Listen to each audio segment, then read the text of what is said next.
Assalamualaikum warahmatullahi wabarakatuh. Waalaikumsalam. Ini amazing banget hari ini. Tadi pagi dapat CS ke Bogor, sekarang dilempar lagi ke daerah Cibubur. Nah ini dapat mbaknya. Habis event apa mbak? Habis pelatihan Pak. Pelatihan apa mbak? Pelatihan pertolongan pertama. Buat apa mbak? Pertolongan pertama Pak. Kayak Ini Pak, ayo Pak. kayak apa? Ini pertolongan pertama. Kayak apa mbak misalnya?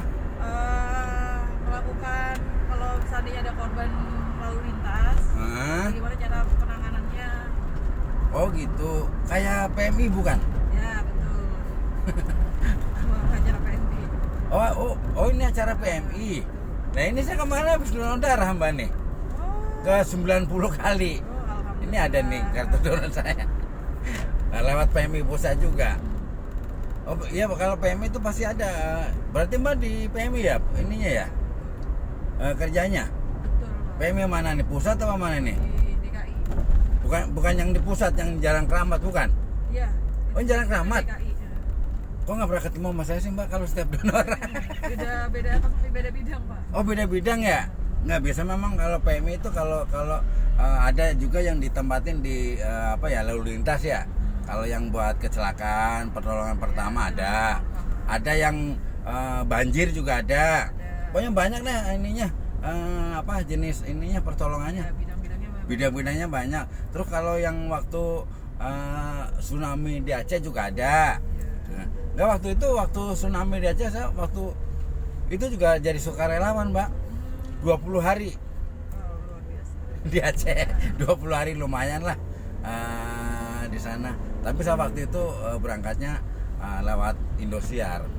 Kan misinya kita peduli Indosiar. Ya mbak, cerita-cerita mbak, pelatihannya apa aja? Emang sering pelatihan apa memang harus rutin latihan biar nggak lupa gitu cara Refresh sih, pertolongan Pak. pertamanya? Ini sebenarnya refresh sih Pak. Oh gitu. Kan ilmu itu harus di-upgrade. Betul. Berapa tahun kemudian, karena kan kita nggak tahu kan. Setiap tahun kan pasti ada aja yang perubahan-perubahan. Oh ya kan? bener Kita juga mau ya. semua ada. Oh, betul juga ya. Kita Setiap harus di-refresh kembali biar Itu- nggak ketinggalan informasi.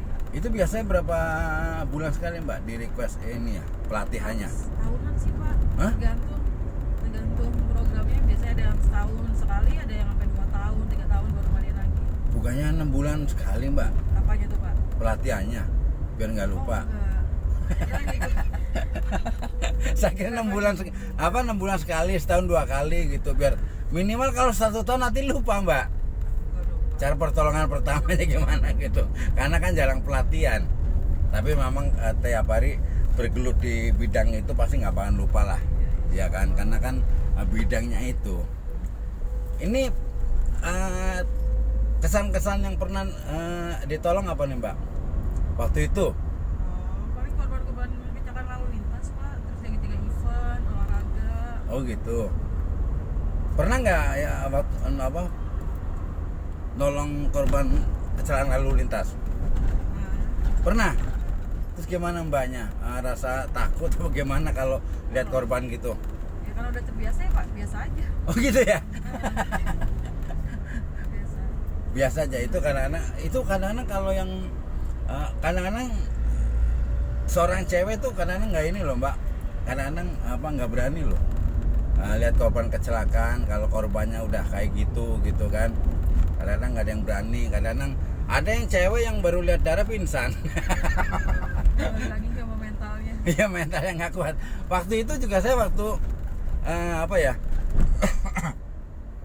jadi relawan, dari 30 relawan 2 oleng mbak.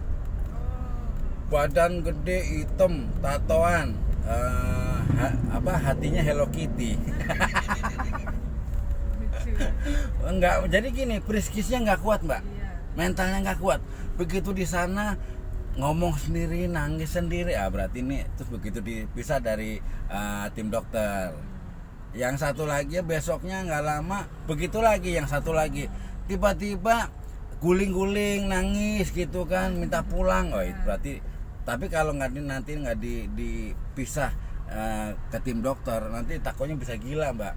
Karena kan priskis itu berat mbak. mentalnya nggak kuat lihat korban begitu waktu di Aceh tsunami begitu.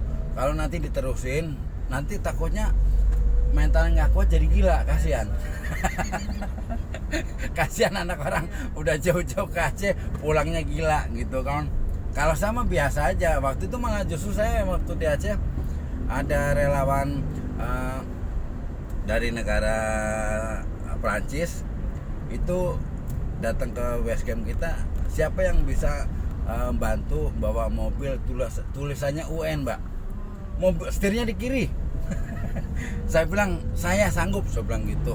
Masa bawa mobil kecil bisa, bawa mobil gede nggak bisa, paling nabrak pohon kecebur kali, udah tinggalin aja, orang nggak ada platnya, nggak ada platnya, orang keadaan darurat udah biarin aja. Tapi saya bilang saya minta satu orang, buat apa? Jadi spion saya. Nah, setir kiri kalau kita nyelip kan harus ngeliat teman ke kanan, gimana kosong nggak baru salip gitu. Itu kesan apa ya, kesan pertama waktu di Aceh lah gitu. Perasaan berharga banget, Mbak, hidup kita gitu loh. Serius, Mbak. Ini ya, Mbak, di depan lagi. Tapi hebat loh, Mbak. Mbak apa sampai emang kerjanya apa niat dari pertama gimana, Mbak? Emang kerja sih, Pak. Hah? Emang udah kerja di PMI, jadi gimana ya? Kalau PMI itu BUMN bukan sih? Enggak, Pak, kita swasta. Oh, swasta, tapi berdiri sendiri ya? Iya, sosial, di bidang sosial. Oh, bilang sosial ya. Tapi nggak dibawa BUMN apa nggak dibawa Depkes ke Kementerian Kesehatan, nggak ada ya? Nggak ada. Emang berdiri sendiri ya? Iya, udah kan ada sejarahnya, Pak. Oh gitu. PMI itu dari apa ya? Zaman Pas kemerdekaan. betul. Kemerdekaan itu udah ada, palang merah Indonesia itu udah ada. Betul. Waktu zaman perang kemerdekaan itu PMI udah ada, jadi nolong korban-korban perang ya. Kan banyak yang diperbantukan pada waktu itu kan. Ada bagian dapur, ada yang bagian masak. Pokoknya itu kalau nggak salah itu berapa puluh tahun sih, Mbak, berdirinya PMI? Mbak tahu nggak? Pas hari kemerdekaan, Pak, sebulan setelah hari kemerdekaan. Sebulan berarti. Oh, hari kemerdekaan tanggal berapa saya tanya, Bapak? Hari kemerdekaan 17 Agustus Nah, 1945. Kita 17 Septembernya 1945. 1 bulan kemudian. Iya, betul. Karena pada waktu itu mungkin apa ya, organisasinya tuh belum resmi kali ya. Betul, Pak akhirnya dibentuk. Palang Merahnya begitu. Sama Muhammad Hatta. Oh, itu pendirinya Muhammad Hatta ya? Iya. Wah, keren banget. Nah, saya nanya, Mbak, proklamator Muhammad Hatta itu dimakamkan di mana? Ayo. Kan bahkan di PMI.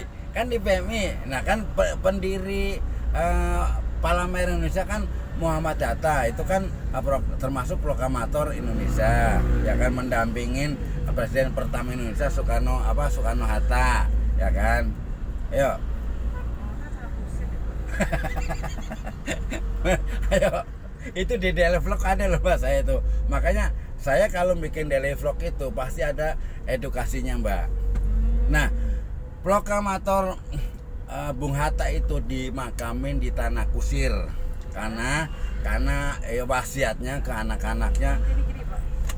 Bung Hatta itu nggak mau dimakamin di Taman Makam Pahlawan. Mereka tuh Bung Hatta tuh pingin menyatu sama masyarakat biasa. Jadi dipilihlah Taman Pemakaman Umum Tanah Kusir. Nah, di situ dimakamin di sebelahan sama istrinya Rami Hatta. Nah, itu bangunannya itu seperti bangunan khas Minang, Bukit Tinggi, karena kan Bung Hatta kan dari Bukit Tinggi ya. Nah, ini nyambung juga masalah PMI karena kan pendirinya kan Muhammad Hatta atau Bung Hatta. Nah, di sebelahnya itu masjid, Mbak. Dibikinlah masjid, tapi nggak begitu besar. Tapi setiap Jumat itu biasanya buat sholat Jumat. Saya itu sering di situ karena kan dekat rumah saya itu. Tanah Kusir. Ayo, Mbak, apa lagi, Mbak? Apa? Ya, cerita-cerita tentang apa ya, kegiatan PMI atau ini kan habis pelatihan. Nah, tadi pelatihannya kapan? Kemarin apa? Udah lama, udah dari Senin, Pak, itu udah 6 hari. 6 hari. Nah, ini manfaat latihan ini apa? Ketemu teman-teman dari seluruh Indonesia bagaimana gitu. Pasti ada lah perwakilan dari daerah ada kan. Nah, Mbak, cerita-cerita Mbak. Jangan saya yang nanya terus. Sebenarnya ini cuma refresh aja sih Pak. Hah?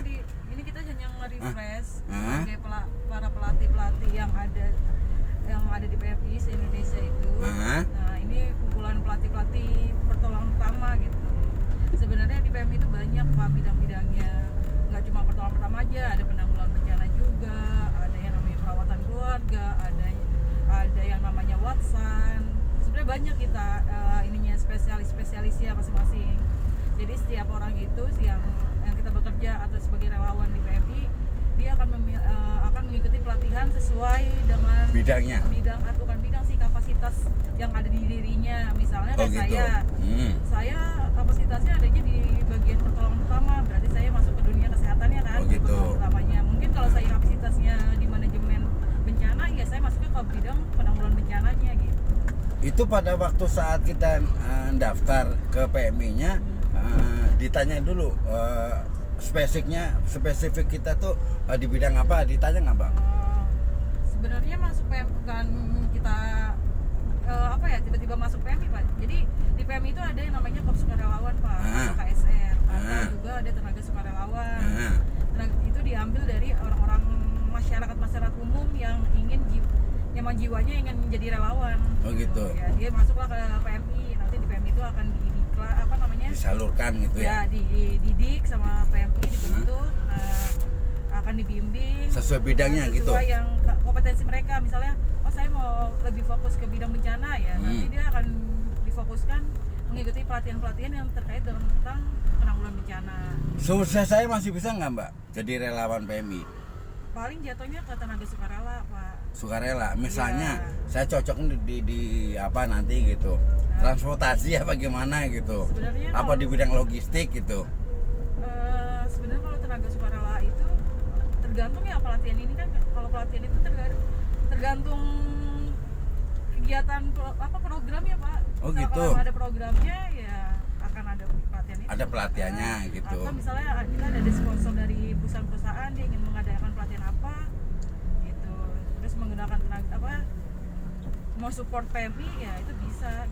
Berarti kalau udah tergabung di PMI sebagai tenaga relawan, berarti kalau nanti ada suatu bencana, ada musibah yang memang butuh relawan-relawan, berarti harus siap diterjunkan, diperbantukan di daerah yang terkena bencana, Ya, betul nggak? Betul. Dan itu nanti yang dikirim adalah orang-orang yang sudah terlatih Pak. Oh gitu, Nah, ya pas. yang sudah mengikuti pelatihan-pelatihan yang sesuai spesialisnya masing-masing. Ya pasti begitulah Mbak, kan namanya kalau udah di daerah bencana, misalkan aja bencana tsunami, bencana gempa bumi, apa bencana banjir, pasti kan yang pertama diterjunkan berarti kan relawan-relawan yang udah terlatih.